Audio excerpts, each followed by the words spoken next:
Becca, well, thank you so much for meeting with me today. So we were talking a little bit before we started recording, but we'll just kind of go into there. So tell us, how long have you been performing? Um, my dad likes to joke around that I came singing out of the womb. So I've been performing for as long as I can remember.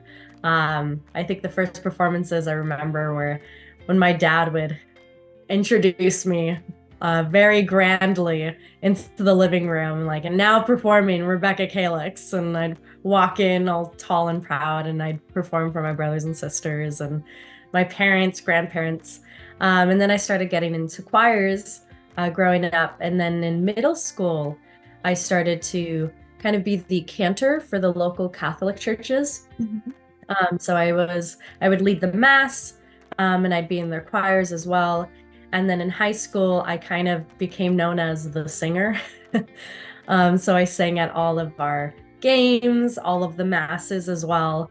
And then I performed for local weddings and funerals and things like that, and Parents' Day, July 4th, um, from the States and everything. So, yeah, I've been performing for a very long time. And I think classically, I started taking lessons in high school.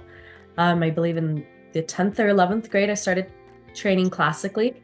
And then in undergrad, I decided to go the classical route. So I focused on opera performance. Mhm. Um, and then I received my master's of music and vocal performance. So I not only did opera, but I also did musical theater and jazz.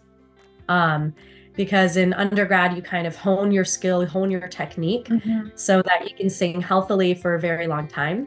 And so then I took from what I learned in undergrad into my master's and then branched out because I don't just love opera, I adore jazz and I love musical theater. Mhm. So I wanted to do it all. So that was kind of going to be one of my next questions is what can your audience expect when they come to see you perform? Okay.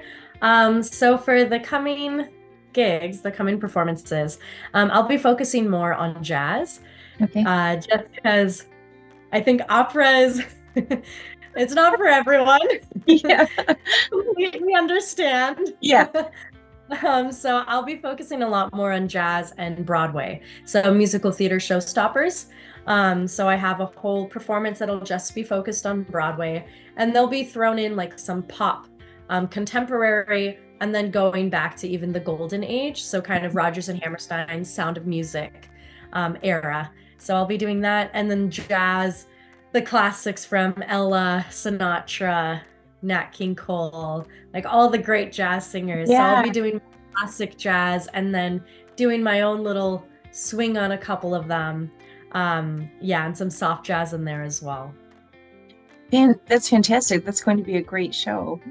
Uh, Um, so one of the questions I've been asking isn't really pertaining to you because you are technically an American girl, but you've been in Sudbury for 2 years now, you said?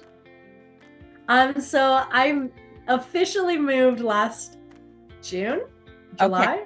okay, But I was visiting from, I think it was like September of 2022 till January of 2023, and then moved last year. okay. So almost two, Yeah, year and a half, almost 2 years. So you're yeah. you're getting acclimated to the culture of Sudbury, and something I hope that you're finding, and it's certainly true from what I've learned this past week, is that the musical community is fantastic and so welcoming, and just it's just a great community to be part of. And so the question I was asking the other performers was, how does being a northerner shape you as an artist?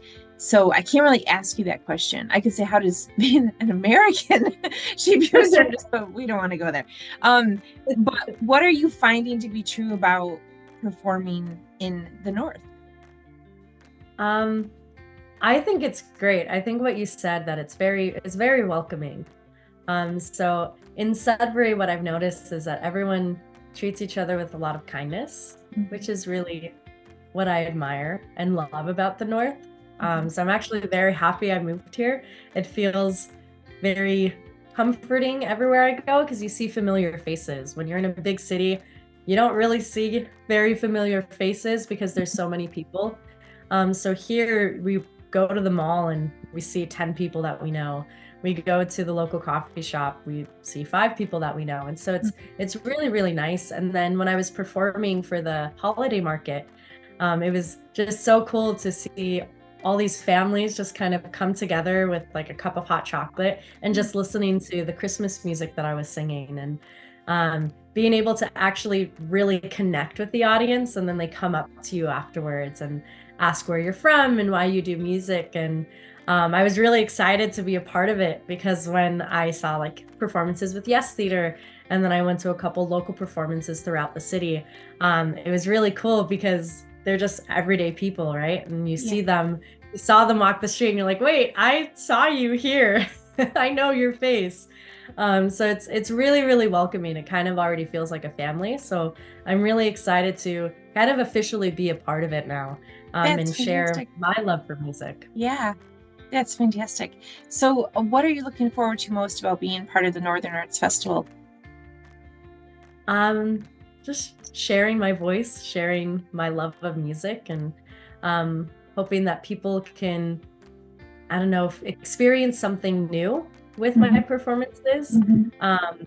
And maybe it'll encourage them to do something that they never thought that they would do before as well. And even if that's also performing on a bigger stage, right?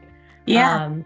Yeah, so I hope to just reach someone, even if it's just one person, with a little extra love. Yeah. Oh, I love that. Well, thank you so much for taking the time to meet with me today. I appreciate it. And thank you so much for being part of the Northern Arts Festival. We're excited to see what you're going to bring to it. Yeah, I'm really excited. So thank you for having me. Yes, thank you, Rebecca. Take care. All right. You too. Bye. Bye.